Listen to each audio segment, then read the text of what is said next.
Yeah. Chairman Abante, please continue. Mr. Chair, thank you. Andito po ba si Miss Joey Cruz? Miss Joey Cruz, andito po ba? Yes, Mr. Chair. Okay, Chairman. Asan po siya? Asan po siya? Ayan. Oo.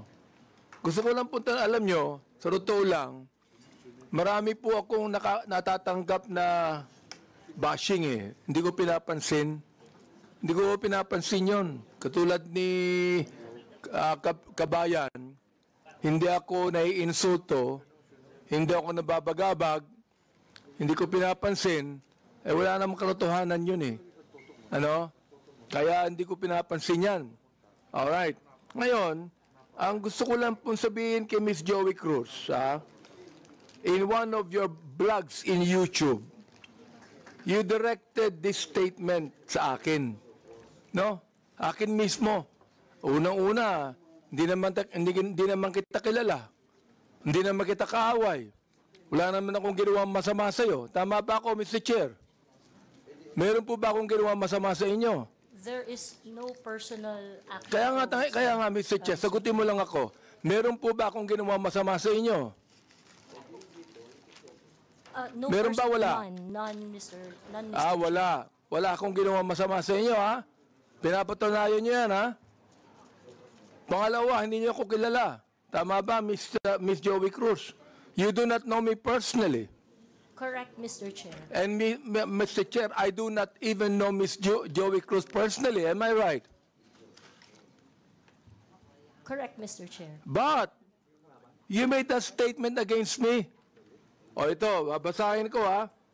O, ang sabi mo, ganito, kung Abante, paswelduhan ka ng taxpayer, gago. Tinawag mo akong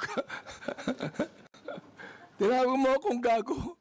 Oh, bakit? Ba't mo ginawa sa akin yun? Gusto mo ba akong umiyak ngayon sa'yo? Sabihin ko, ba't mo ginawa sa akin yun? Bakit mo ako tinawag na gago? Bakit po, Mr. Chair? Please, yes. Mr. Chair, and I think it is already established that we do not know each other personally. Ano po yung pakilakas nga po? Hello, Mr. Chair? Mr. Chair? Okay. I think it is already established that we do not know each other personally. Therefore, the statement was said based in a not personal way, but it is an observation of my reaction. Mr. Chair, meron ka pang salita. Your observation is that I'm gago? Is that your observation? This pertains to the public function as I perceive it, Mr. Chair. No, public what? Public action, Public Mr. action. So you mean that is the public that is actually telling me that I'm gago? No, or Mr. is it Chair, you? the statement Let me came ask from you, me. Mr. Chair, is it you? Yes, Mr. Chair. So you were the one that said that, right? Correct, Mr. Chair. Ayun. Pero hindi mo ko kilala. Wala akong ginawa masama sa'yo. Yes, Mr. Chair. What is your already right to established. tell me that I'm gago? Because I am a citizen of What the is your Philippines. right to tell me I'm gago? That is part of my freedom of speech, Mr. Oh, Chair. is that right? Yes, Mr. Chair. So your freedom of speech is to tell a person that he is gago? Freedom of speech ba yan? My freedom of speech, part of my freedom Ang of galing speech mo. is to react Ang on the galing mo. action of Ito a pa, public official. sinabi mo ha. In another post, ito sinabi mo. Pero alam mo, kaya tayo nagmi-meeting dito. Parami na-mention ko ito, no? Pero sa totoo lang, hindi ko pinansin yan. Matagal na yan eh. Di ba? Hindi ko pinansin yan. Ito ha. Ang sabi mo, you know, Kong Benny Abante, I can find all of this. Isasampal ko ito sa pagmumukha mo. Is that still freedom of speech? Mr. Chair, I am not very familiar. Yes with or no, those. Mr. Chair? Is that still, you think, freedom of speech? When you said, isasampal ko ito sa pagmumukha mo. Mr. Is Chair, that freedom of speech? yes, Mr. Chair. Ganon. Oo.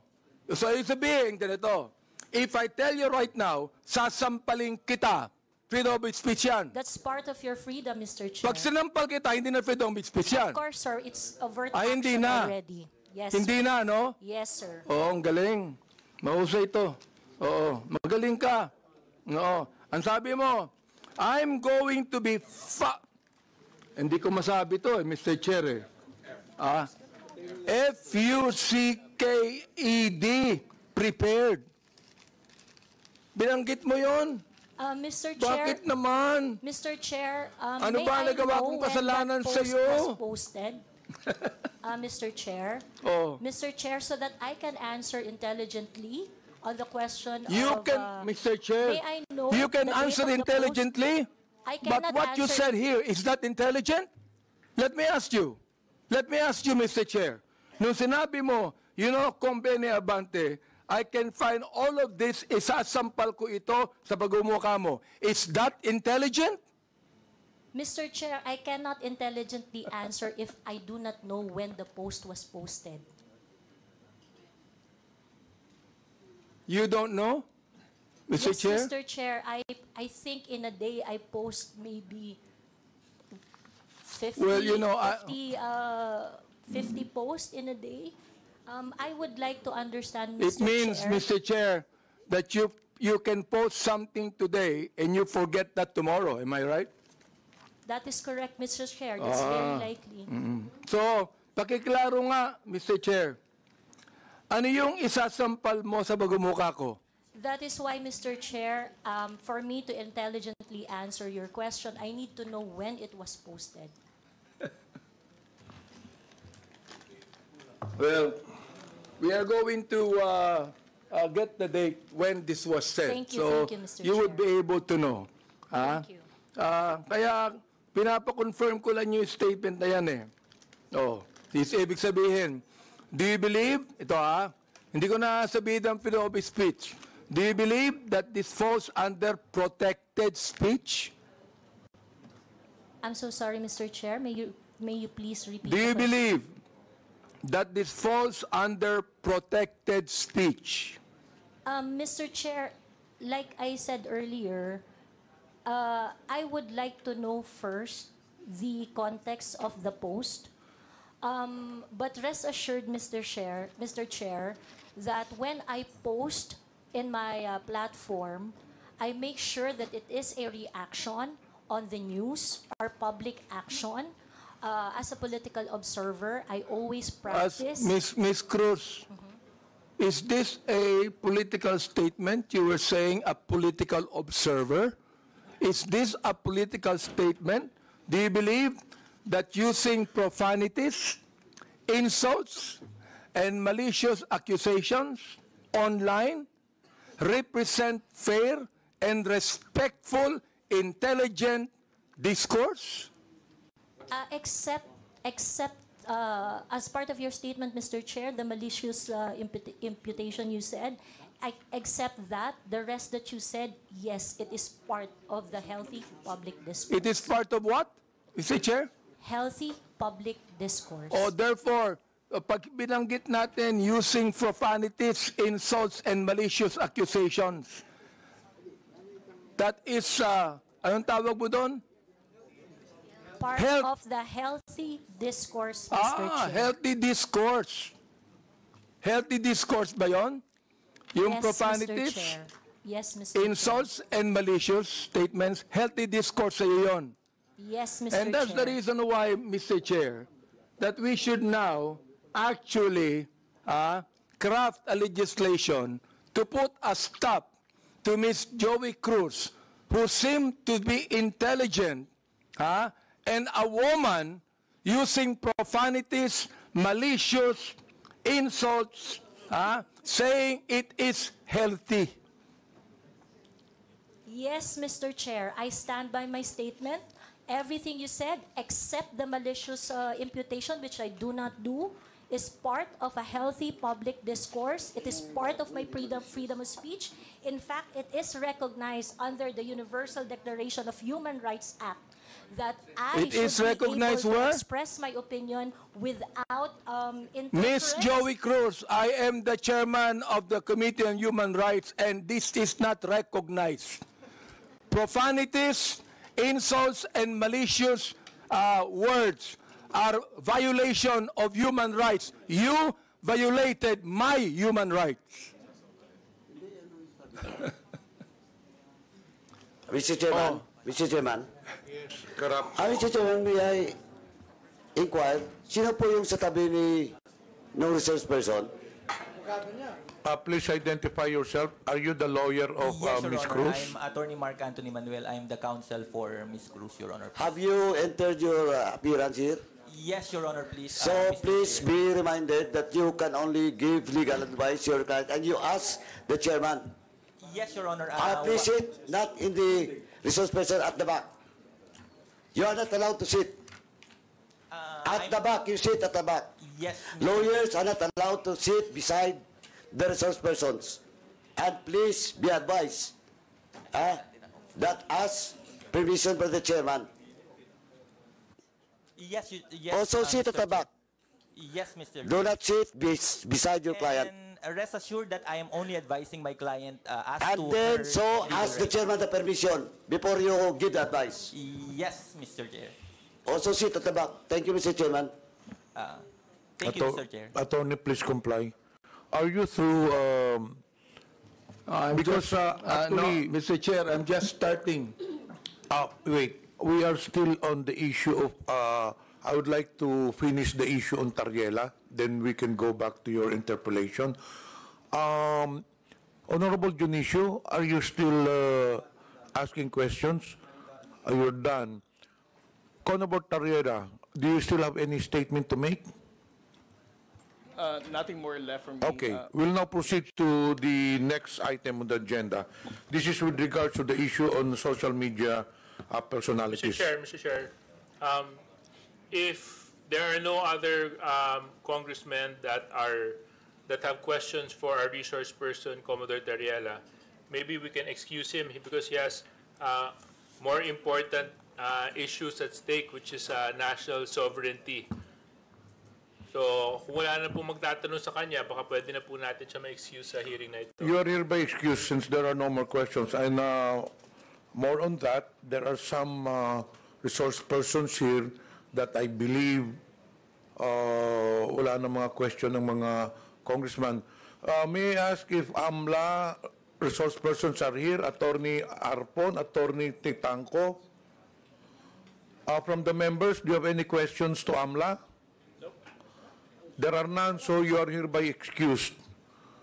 To COMELEC, pakitaas pong kamay. To the members, do you have any questions with COMELEC? None? You are also excused, all the resource persons in COMELEC. Dun sa mga broadsheets, are already excused. Dito sa kay Miko David, Digital Marketing Association of the Philippines, I think you can stay put since we will be discussing next the social media personalities. Okay. We'll now proceed on the issue on social media influencers or personalities rather. May I request that all social media personalities take the microphone and introduce yourselves one by one, starting to the nearest to the chairman. Good afternoon, Mr. Chair. I am George Ahmed Paglinawan. I am a lawyer. I am not Ado Paglinawan, the one that was mentioned by the Commodore Tariela. I believe there is another person who is named Ado Paglinawan, and I'm sure that that is not me. Thank you. Okay, next. Yes, my name is Darwin Salcedo, known as Boss Dada in YouTube and Facebook. Next. My name is Dr. Richard Tesoro Mata. I'm a health blogger pediatrician. Next. Good afternoon, Mr. Chair. I'm Glenn Ang Chong, a lawyer, certified public accountant, and former member of the House of Representatives in the 13th Congress. Next, please. Good afternoon, Mr. Chair, and my name is Zain Batalia. I'm the person behind I Am Sean Wayne. Yes. Good afternoon, Mr. Chair. I am Manuel Mata Jr., also known as Coco Loco in social media. Coco Loco. Coco Locoy, Mr. Chair. Good afternoon, Mr. Chair. I'm former PDEA agent Jonathan Morales, behind Agent Tambayan, Your Honor. So you're now a blogger also, Mr. Morales? Di ba resource person ka sa Senate before? Yes, sir. Mula po nung pinigil yung PDEA Dex, nag-resort na po ako doon sa... You're a former PDEA agent? Yes, Your Your Honor. Yes, Mr. Chairman. Blogger ka na ngayon? Yes, sir. Okay. Next. I'm Vivian Rodriguez, better known as Vivian Velez, as my screen name. I was not invited in this committee hearing, but I was mentioned the last time, the last hearing. So Okay. I'm here. Anyway, this is a public hearing. Anyone is welcome to attend the hearing. Next. Good afternoon po, Mr. Chair. I'm Alvin Montero. I'm not a blogger, or I'm not a journalist. Thank you. Good afternoon, Mr. Chair and honorable members of the committee. My name is Claro Ganyak. I'm a retired professor. I'm not a blogger. I just express my opinions in social media. Okay. That's it. Thank you, sir. Good afternoon, Mr. Chair. Ako po si Elijah San Fernando, isa pong manggagawa at unionista, kilala sa TikTok at Facebook bilang Eli San Fernando. Next, please. Good afternoon, Mr. Chair. My name is Maria Florinda Princess Duque, or better known as Pebbles Duque. I am now a law student. Next, please. Good afternoon, Mr. Speaker. Mr. Chair, sorry. I'm Dr. Ethel Pineda Garcia. Okay. I think there are some vacant seats. Pwede na pong kunin yun. Yes.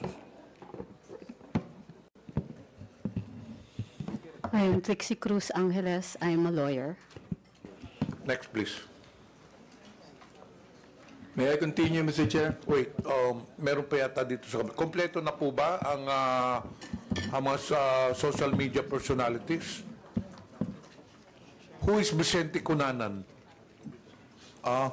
You're also a social media personality?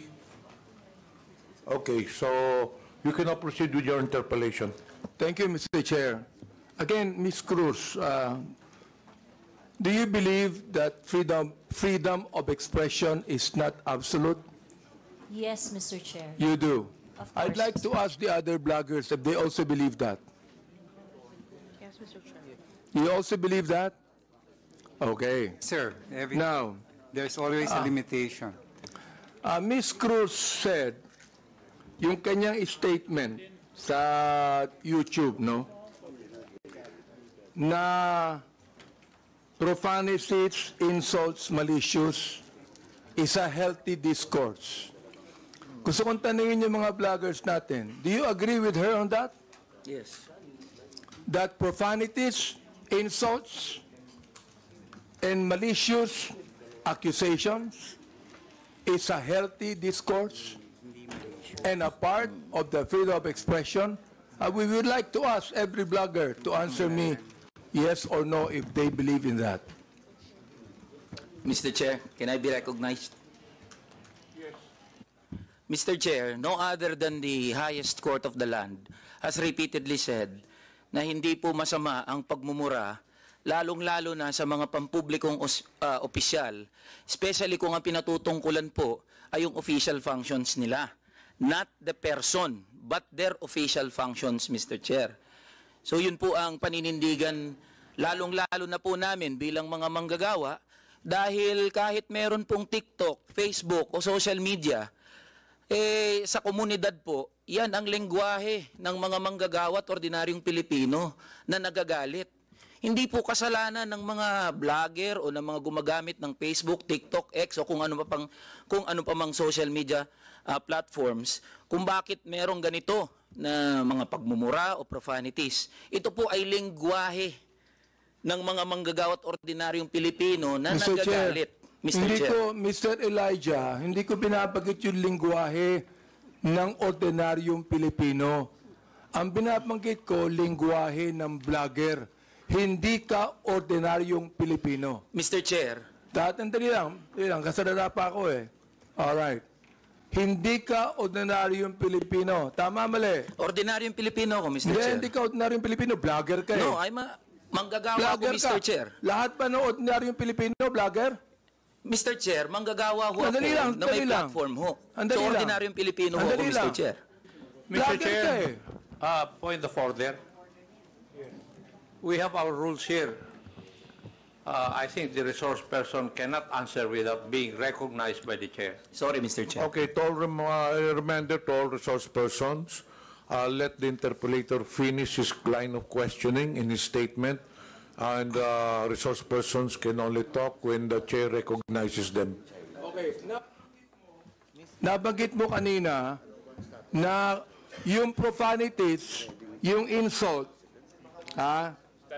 yung malicious accusations, kung yan ay sinabi sa kanyang, anong tawag doon, functions bilang public official, okay yun. Yung sabi mo, di ba? But not on a personal basis, correct? Ayan. Yes, Mr. Chair. Sabihin natin, naniniwala ako dyan. Pero, hindi naman niya sinabi yan sa akin on my public functions, official functions.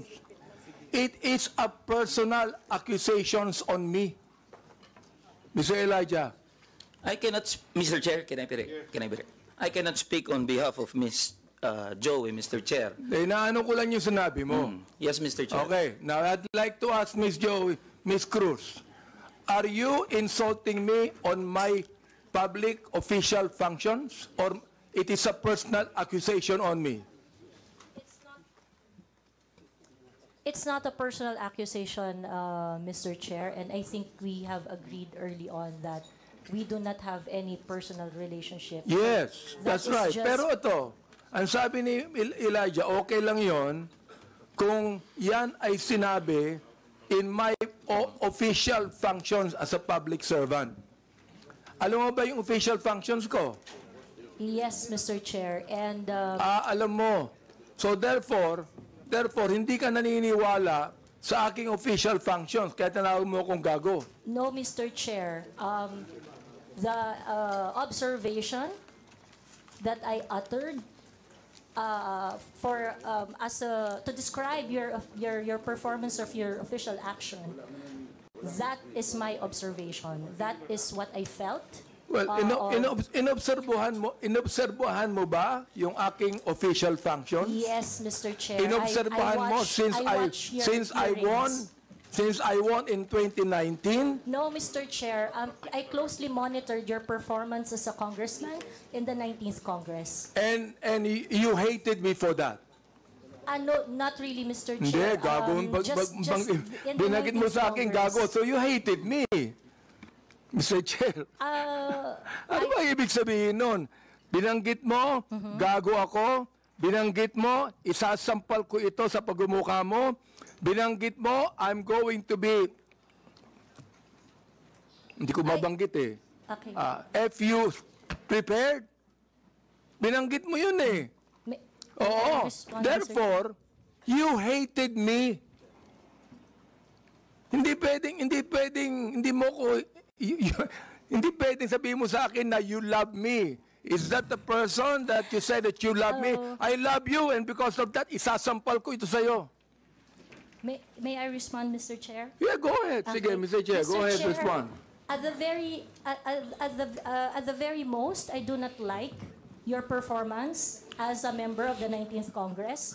But hate is such a powerful word because we established earlier that we do not have any personal relationship or any Ayan nga, Mr. Chair. Binanggit mo yung human rights. Yes, Binanggit mo Mr. yan kanina, di ba? Correct, Mr. Therefore, Chair. Mr. Chair, you violated my human rights. Why? Because when you said those profanities, those insults, yung gago, yung isasampal ko ito sa pagubukha mo, you violated my human rights. You did. May I respond, Mr. Chair? Teka, Mr. Chair, hindi ako nagagalit sa'yo. Okay? At wala akong pakialam sa'yo. Kahit na anong sabihin mo, okay lang sa akin. Alright? Pero itong ating pinag-uusapan ngayon, merong kinalaman sa mga legislation na aming gagawin later on. That is why I am asking you right now. Sapagkat napakahalaga nito. Kapag binabanggit mo, if you're saying that using profanities, insults, and malicious accusations online represent fair and respectful discourse and a healthy discourse, therefore you're telling us that the freedom of expression is absolute. You can say anything you want, and that is freedom of expression. Yun ang sinasabi ko, Mr. Chair. May I respond, Sapagkat, Mr. Chair? pag binanggit mo, if you said that freedom of expression is not absolute, therefore, there are certain things that you cannot say. Yun ang ibig sabihin nung freedom of expression is not absolute. May limitation yun. Di ba? Oh. Go ahead. You can answer now. Okay, thank you very much, Mr. Chair. Mr. Chair, in the universal thoughts and ideas, there would always be a limitation. The freedom of speech is not absolute. And the limitation of freedom of speech is well defined. Under the law, under the jurisprudence, there are things that you cannot say. There are things that Mr. Chair, you what cannot- jurisprudence are you talking about? Supreme Court decisions, Your Honor. Can you tell me what law? Example of law that limits your Yes. freedom of expression. For Can you example, tell me the Mr. Chair, jurisprudence? Yes, Mr. Chair. For example, Mr. Chair, there is, I cannot specify the specific law, Mr. Chair. There but is a law on libel. Yeah, law There on is a libel. law on slander. There is a law. Is it okay, Mr. Chair, if I give my example? Okay, thank you very much. One example, and I think this example is very demonstrative, is very illustrative of the limitation of freedom of speech. Right now, it is election, midterm election, and it is not allowed that people are going to campaign on the day of the election day. That is a clear prohibition to express on the part of the citizen to say whatever they want to say on that Teka, election day. Mr. because- Chair, ano po ang connection nung binabanggit mo?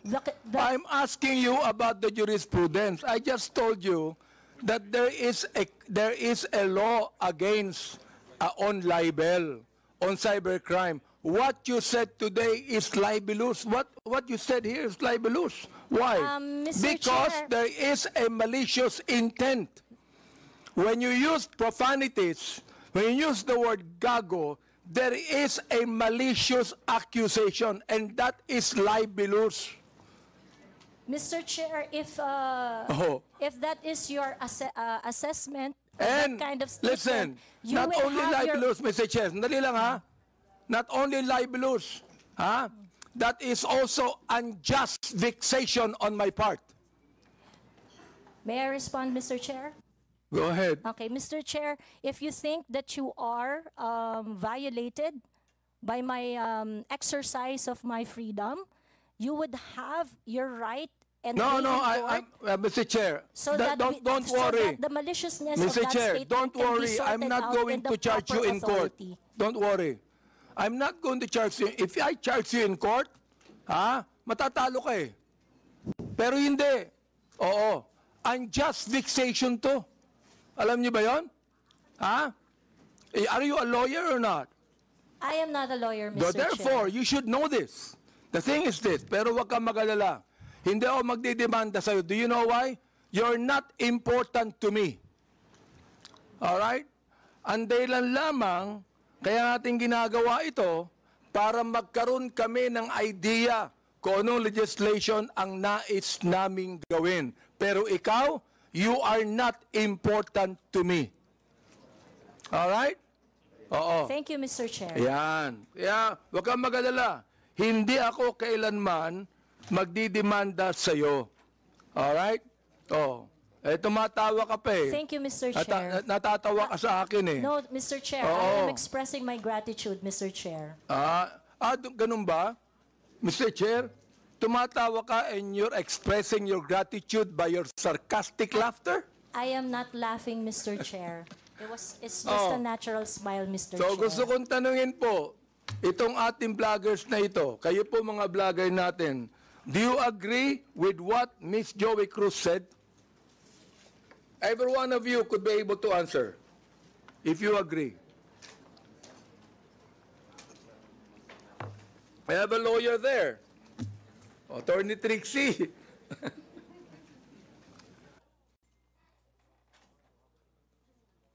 Attorney Trixie, you have the floor. Thank you, Mr. Chair. I disagree with Ms. Joey. I believe that there is, instead of a limitation on the freedom of speech, I believe that speech is either protected or not protected. Thank you very much. Those that are covered by the law, such as the law on inciting to terrorism, inciting to rebellion, and so on, are unprotected speech. And those that are not covered by any limitations by the law are protected speech. The Supreme Court has said that expressions of frustration are protected speech. And therefore, although we differ, Ms. Joey and I, on the approach to the problem, we agree on the solution. Okay, let me ask the other bloggers that we have. Each of you could be able to answer and tell me if you agree with Ms. Cruz on that. Your Honor, Mr. Chair, I am Dr. Mata. I'm a bit forgiving on those things sometimes, Mr. Chair, because sometimes people are so expressive that we tend to say things. And I could cite, Mr. Chair, your example on the last hearing. You mentioned something as well. I won't mention it now, but you said it's something, but I know it was withdrawn as well. So there's no, I'm not affected by what you said, because sometimes you're just, in your emotions, you tend to say things, which you said, T-A-N-G-A, but it's okay, Your Honor. Mr. Chair, let me answer that, no? When I say T-A-N-G-A, binalik ko lang sa kanya eh. Siya ang unang nagsabi. Siya ang unang nagsabi. Para bang pinukul ka ng balisong, nasa lubong yung balisong, binalik mo sa kanya. Kaya ako binanggit. Hindi ako ang unang nagsabi. Ang unang nagsabi, yung vlogger mismo. Ibinalik ko lamang sa kanya. Ngayon, ako ang masama. Samantalang yung vlogger na nagsabing tanga ang gobyerno, hindi masama. Nung ako ang nagsabing tanga, ako naman ngayon na masama. Ano ba talaga, Mr. Chair? Yes. Thank you for your explanation on that, Mr. Chair. Mr. Chair.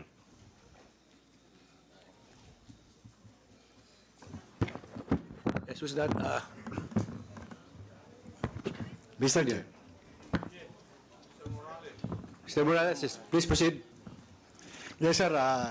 Doon sa kaya Miss Joey Cruz, ang ko lang bilang isang dating tauhan ng gobyerno, wag lang sana tayong magpakita ng anumang kagaspangan para hindi tayo napapansin ng publiko. Yun lang po. Ano yung ibig sabihin? Huwag lang magpakita ng kagaspangan para hindi makita ng publiko. Yes, Your Honor, Mr. Chairman. Yun lang po. Kasi kung magpapakita tayo ng kagaspangan at makikita ng publiko yung hindi naaayon na kilos ng isang public official, talagang makikita po tayo. At yun mapapansin ng publiko. Huwag naman sana tayong masasaktan. Yun ang tinutukoy mo, Mr. Chair. Your Honor, yun pong mga gumagawa ng kagaspangan, yun po yun. Sino nga yung tinutukoy mo? Hindi ko po alam. Siguro po, maaaring kayo po, Your Honor, mawalang galang na po, nasa inyo po yun kung sino po yung mapapatungkulan nun. Mr. Chair,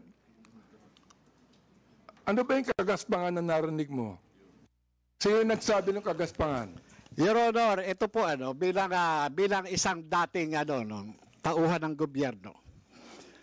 Nagiging maingat dapat ang isang tauhan ng gobyerno habang siya ay nanunungkulan. Katulad ng pagnanakaw, pag-aabuso sa tungkulin, pagmamalabis. Yan po yung isa sa mga dapat na tinitingnan natin. At kung tayo man ay tauhan ng gobyerno, dapat ginagampanan natin ng buong husay, buong giting, tulad ng mga alagad ng batas na handang ialay ang sarili niyang buhay para lamang doon sa sinumpaang tungkulin. Mr. Chairman. Mr. Chair, tama yung binanggit ni Mr. Morales tama Pero ang tinatanong ko sa iyo, nag-a-agree ka ba sa sinabi ni Ms. Cruz? Saang particular, Your Honor, Mr. Chairman? Hindi ka pa na nakikinig sa akin Bira naman buhay ito. Pagpaumanhin niyo po, Your Honor, at nangati po yung aking binti, maaring hindi ko po wala napansin. kang karapatang magsalita kung hindi mo narinig lahat ang mga sinabi. Iyon pong narinig ko. Very clear Meron po akong narinig. Very clear, Mr. Chair, ang sinabi ko. Kanina, pinag-uusapan natin yung lahat ng mga binanggit ni Ms. Cruz. And I'm asking you now, kayong mga vlogger, oo, mga objective naman kayo, di ba? Ano ang palagay nyo rito? Palagay nyo ba na itong malicious, ito ulitin ko para malaman mo, itong malicious, profanities, at insults, accusation na ibinigay po ni Ms. Cruz, ay kasama po yan sa tinatawag nating protected discourse o kaya naman healthy discourse or freedom of expression? Yun po pinoprotektahan ng batas. Ito po yung opinion o saloobin ng isang mamamayang Pilipino patungkol doon po sa pagkukulang ng isang public officer. Yun po hindi pinoprotektahan ng batas. Ito po yung pag-iingganyo ng paggawa ng illegal o labag sa batas. Yung pagkukulang, Mr. Chair, kung walang ginawang illegal, may karapatan ba siya? Kung walang ginawang illegal, Your Honor? Depende po Depende po sa napapansin at po sa nagbibigay ng opinion. Miss Joey, meron po ba akong ginawang illegal? Meron po ba? Nothing that I said in Yun, wala akong ginawang illegal. Meron ba akong ginawang immoral? There are things that I may not agree. You may not agree, that's fine with me. Yeah. Pero ang tinatanong ko, meron ba akong ginawang immoral? Oh, I agree that there are some things that you do not agree. Okay lang yun sa akin. Values, Your Honor. Di ba? Pero wala akong ginawang immoral o illegal. You said that yourself. So therefore, anong ibig sabihin ng profanities, insults, and malicious accusations you gave to me? Yun ang tinatanong ko. May I answer, Your Honor? Yes, go ahead. Okay. First of all, Your Honor, I would just like to take exception once again that I never agreed to anything, any statement that is malicious as part of freedom of speech. It's not. What I said are not malicious. Those are observation on my end, and the profanity is part of part of my expression of discontentment, disgust, because my expectation for a public officer is Therefore, not met. Mr. Chair, when you're saying that a public official who is not doing anything illegal or immoral, and you said something malicious, insult and profanities, Again, that is your observation. And you have the right to say that. Again, Mr. Chair, I am taking exception on the malicious statement. My statements are not malicious because my statements are always pertaining to the exercise of the public duty of the officer I am responding to. So therefore, when you said to. gago, that is not malicious. That is not malicious, Mr. Chair. Okay. That is not malicious, Yes, Mr. Chair. Oo. Pero ako, Miss Cruz, kahit kailan, hindi naman kita kilala, hindi ko alam ang ginagawa mo, wala akong karapatang tawagin kitang gago. And I respect your opinion, Mr. Chair. Not my opinion. That is my belief. I Iba yung respect your opinion, belief, Mr. iba Chair. yung belief. Okay. I'd like to ask the other vlogger if they agree with Ms. Joey on that. Una po, I agree po na this is not malicious kasi na-establish na po na hindi po namin kayo kilala personally. And kung sabihin namin mahal namin kayo, it is because of your work as public official. Hindi po ibig sabihin mahal po namin kayo bilang kung ano pa man, malisyoso. And when we say we don't like what you are doing, it is also not malicious. It pertains to your job as a government official. So I think magkaiba din po kasi yung sukatan sa public official and also private citizen. So I think it's important for us to understand the difference of and the limitation doon sa public official and sa private citizen. And I agree po. Lahat po ng sinasabi namin sa inyo, because we don't know you personally, are not malicious. It's not personal. It's about your job lang po. Sometimes, Mr. Chair, I'm not onion-skinned. Ayan, kilala ako ni Congressman Glenn. Kaibigan ko yan. I'm not onion-skinned. Ang ibinabagit lamang natin dito is how do we limit this? How do we regulate this? Yun ang aming inaanong batas. How do we regulate this kind of statements? Na masyadong personal to eh. Diba? Hindi ko na nga pinapansin eh. Oo. Kung hindi lang binigay sa akin itong mga bagay na sinabi, makikita ko ba to? Hindi ko nakita to eh, Miss Joey Cruz eh. I don't even care about that anymore. Hindi ako apektado dito eh. Hindi ba? And the thing is this, kayo makakatulong sa amin for us to be able to craft a better legislation to what? To tell you that the freedom of expression is not absolute. Yun ang nais naming sabihin dito. So, yung the rest of the vloggers, if, yes, Attorney Glenn, go ahead. Thank you, Mr. Chair. While we recognize the plenary power of this Congress to enact legislation to limit freedom of speech or expression, I would just like also to exhort the members of Congress, the honorable members of Congress, to remember that the exercise of free speech, public officials should not be onion-skinned. I know hindi po kayo onion-skinned, Congressman Honorable Abante. Public officials should not be onion-skinned, and that free speech serves as a scalpel that removes the abscesses of officialdom. I quote the jurisprudence. It's a landmark decision of the Supreme Court. So we have to make a tight balance between limiting the freedom of speech and, of course, when it comes to public acts of public officials. Yun na po, Mr. Chair. May we hear the others, Mr. Chair? Go ahead. Yes, Mr. That Chair. handsome man right there. Ako po, Mr. Chair. May I be recognized po? Mr. Chair, sundan ko lang po yung binanggit po ni Attorney Trixie about protected speech. I don't know the specifics of what Ms. Joey said.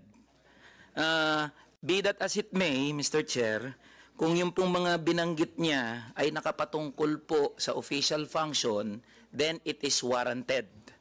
If it pertains to the personal po na buhay, then it is unwarranted.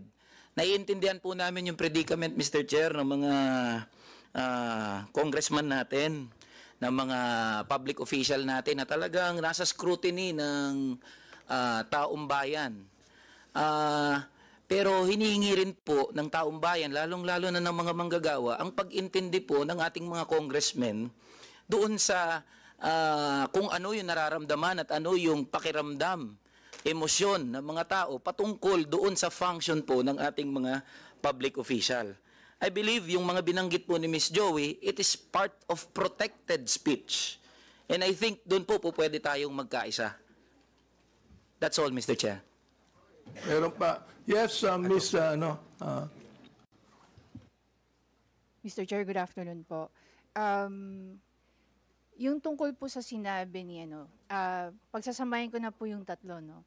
Ni Ma'am Zoe, ni Attorney Trixie, at saka ni Sir Elijah. Kami po na mga content creators, nasa public eye din po kami, gaya po ninyo. So, whatever content or opinions that we also post online, nakaka-receive din po kami ng mga gaya ninyo na masasakit na salita. Kaya naiintindihan po namin kung saan din kayo nanggagaling. However, ang difference lang po natin, ang atake sa amin personal, ang atake po sa inyo, on your official function. Ngayon, ang masasabi ko lang po siguro pagdating sa bagay na yan, kami po, pinapabayaan po namin yung mga haters namin at saka bashers to air out what they think and feel about what we say. Hindi ko naman din po sinasabi na dapat ganun din po kayo. It so happen lang that sa inyo po, pagdating sa mga nasasabi nyo po, sa mga press briefing nyo po, sa press con nyo, or even sa mga pinapublish sa news, ang sa aming mga content creator, naka-anchor kami lagi kung ano lang po ang nasasabi ninyo. Mr. Chair, Ms. Batalya, Yes, po. gusto ko lang pong banggitin din, no? Alam mo, natanggap ko itong mga bagay na ito since Quadcom days, eh. Hindi ako binabas ng sino man bago ang Quadcom. Bakit kaya? Di ba? Mr. Chair, if I may, hindi ako nababas, eh. Oo, ngayon lang talaga. Hindi ko alam kung bakit, eh. Oo, yun ang gusto kong sabihin sana sa inyo. Di ba? Yes, Manuel Mata po. Mr. Chair, yes, Mr. Mata, yes. That is exactly the point kung bakit hindi po tayo nakafocus dapat dun sa mga protected naman na speeches ng mga tao. But the reason of frustration, ano po yung context bakit po nasabi yon ni Ms. Cruz? Para alam po natin kung bakit siya na-frustrate, bakit niya po nasabi yon, and yun po yung masolusyonan natin. I think dun po sana tayo nakafocus, and I think yun yung rason kung bakit sinasabi ng batas natin na dapat hindi onion-skinned yung mga government official para nakafocus tayo doon sa totoong problema and cause of frustration ng mga tao. Mr. Chair, sinabi ko na hindi ako onion skin, di ba? Yes po, Mr. Chair. The fact that you are here talking with us with this kind of respect is, I agree. Kaya, Mr. Chair, hindi ko talaga, since the time na yung Quadcom, hindi ako nagsalita ng anuman sa inyo o nag-vlog sa akin. Miss Joey, hindi ka nakarinig sa akin anuman salita, di ba? Miss Joey, you have never heard me say anything against you or about you. Am I right? Yes, sir. Yes, Mr. Chair, we do not know each other personally. Ayun. And then, ganito.